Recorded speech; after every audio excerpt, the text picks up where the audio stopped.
There's quite a question a lot of people are wrestling with right now. You might not say it out loud, but it sounds something like this. Am I being responsible or am I playing it too safe? Because you save money, you invest, and you try not to be reckless to the best of your abilities. But then you see other people that are taking way bigger risks, that are making faster moves, talking about aggressive investing, side hustles, leverage, scaling, and suddenly you just feel like you're not making the right decisions. Now, are you avoiding greed or are you accidentally avoiding growth? If you ever felt or wondered whether you're being wise or just cautious, or you just felt unsure about how much risk is actually appropriate, this video is for you. And by the end of this video, you'll hopefully have a better understanding of how to grow your money and career without necessarily feeling like you're chasing excess, without constant anxiety, and without feeling like you're falling behind compared to everybody else that's just around you. And more importantly, you'll feel a lot more calmer and confident about your pace and not somebody else's. So this is the core confusion and the problem that most people don't realize that they're dealing with. We've been taught that all money decisions live on a straight line. On one end, there is safety, saving, and playing it smart, while on the other end, there is nothing but risk, growth, and ambition. And the unspoken belief is this: if I move towards growth, I must be moving towards greed. And that belief alone quietly messes with people, because now every decision feels pretty loaded. Like, if I invest more aggressively, am I being reckless? Or if I stay conservative, am I limiting my future? Or if I want more, does that say something bad about myself? So instead of clarity, we end up getting hesitation. Instead of confidence, we start to second guess ourselves. And the truth is, this is a lot more common than people realize. So why does this happen? This confusion actually exists for 3 reasons.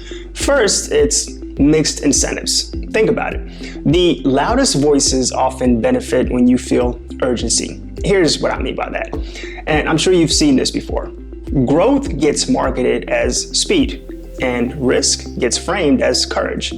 No one gets clicks for saying, hey, slow, consistent progress is the way to go, and that's usually enough. I know this because I get like 7 views a video.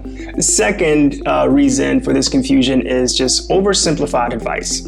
You hear things like, just max everything out, take more risk when you're young, and you can always make more money. Now, these phrases sound helpful on the surface, but they ignore some very important context, like your income, your stability, your stress tolerance, and your responsibilities.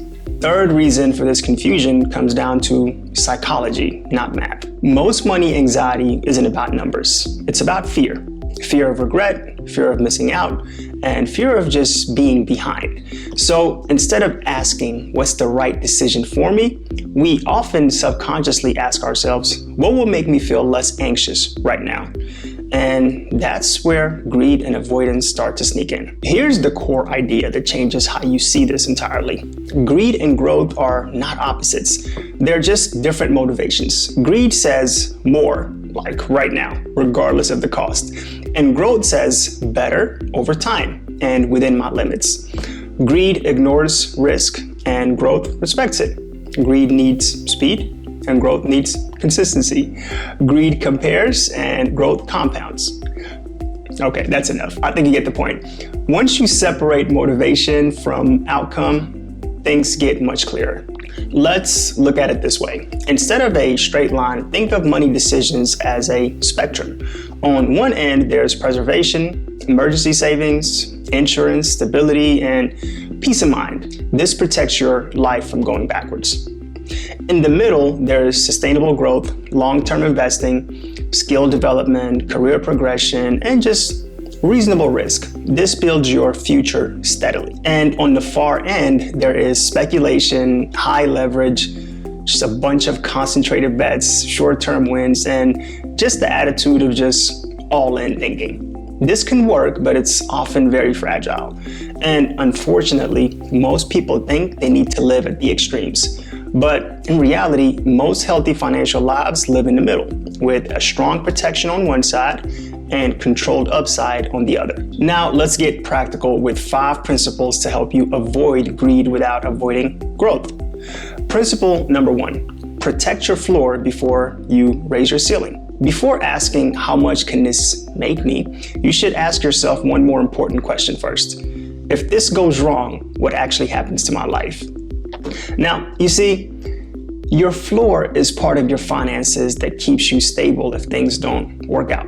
That means cash you don't touch for investing, income you can rely on, and insurance that prevents one bad event from setting you back for years. This isn't about being conservative forever. It's about making sure that some failures don't end up knocking you out of the game. This is why this matters, because when your floor is solid, a bad investment is just a lesson, not a crisis. And the career risk that you took, it's just going to end up being uncomfortable, not catastrophic. And a setback slows you down, but it doesn't send you completely backwards. That's why this matters. You don't take bigger risks when you protect your downside, you just take smarter ones. And you can stay invested long enough for growth to actually work. Principle number 2, growth should reduce your stress over time, not increase it. Look, if your strategy keeps you checking numbers constantly and makes your sleep worse or creates just ongoing anxiety, that's not growth. It's volatility disguised as ambition. Here's the truth. Real growth across all spectrums feels boring most of the days. And that's actually a good thing, because this is a feature, not a flaw. Principle number 3, separate your identity from outcome. This one matters more than people realize, and I want you to hear me on this. You are not your portfolio return, and you are not your salary growth rate, and you are not your net worth at a certain age. When money becomes identity, every decision becomes emotional, and emotional decisions is where greed starts to really thrive. Principle number 4, increase risk gradually, not all at once. Growth isn't about flipping a switch. It's about starting conservative, learning, adjusting, and then expanding slowly. If something works, great, you scale it. If it doesn't, you learn without blowing up your base. This applies to investing, career moves, and business ideas. Principle number 5, let time do the heavy lifting. This is the least exciting and most powerful principle. You don't need perfect timing, maximum aggression, or constant optimization. All you need is consistency, enough risk to grow, and enough safety to stay invested. Time rewards patience far more than intensity. So here's a trap almost no one talks about. Greed doesn't always show up as wanting more. Sometimes it shows up as wanting certainty. Here are some examples of what this looks like in everyday life. Sometimes it's just wanting every outcome as guaranteed, or wanting zero discomfort, or wanting to never feel wrong, late, or unsure. I got some bad news for you. That's not wisdom. That's greed for emotional safety. And it's dangerous because it feels responsible in the moment. But growth always asks for a small price. You know this already. This could be uncertainty, patience, and most of the time, a bit of discomfort. Now, I'm not talking about chaos or recklessness here, just the willingness to move forward without full certainty. So your job with money isn't to eliminate risk. That's actually almost impossible.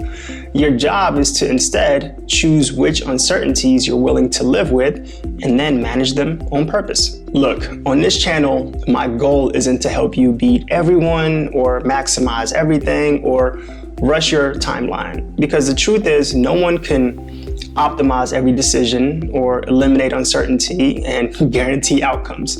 And if someone tells you that they can do that, they're either lying to you or they figured out something that no one else in the world has and somehow decided to only tell you. That's not how money works. The goal here is much simpler and much more realistic. It's to help you understand your decisions, stay calm while you're making those decisions, and build wealth that supports your life instead of just consuming your attention, your energy, and your peace of mind. This channel isn't about winning faster. It's about lasting longer financially and psychologically. So if money feels simpler after this video, if things feel clearer instead of louder, that's not accidental. That's the point. Here's the truth most people never hear about money, and the single most important takeaway today. You don't grow by chasing more. You grow by staying in the game long enough for progress to actually matter. But here's the thing. Greed is loud. It rushes you and often tells you this decision has to be made right now. While growth, on the other hand, is quiet. It doesn't beg for your attention. It instead just keeps showing up day after day, month after month, year after year. Greed asks, how fast can this work? While growth asks, how long can I do this without just breaking all my life? And that's the difference. You don't need perfect timing. You don't need maximum risk. And you definitely don't need to prove anything to anyone. You just need clarity and the patience to let it compound. So hey, if this video helped you feel calmer and more confident about your decisions, you'll find a lot more of that here on this channel. Feel free to like the video and subscribe. Thanks for watching.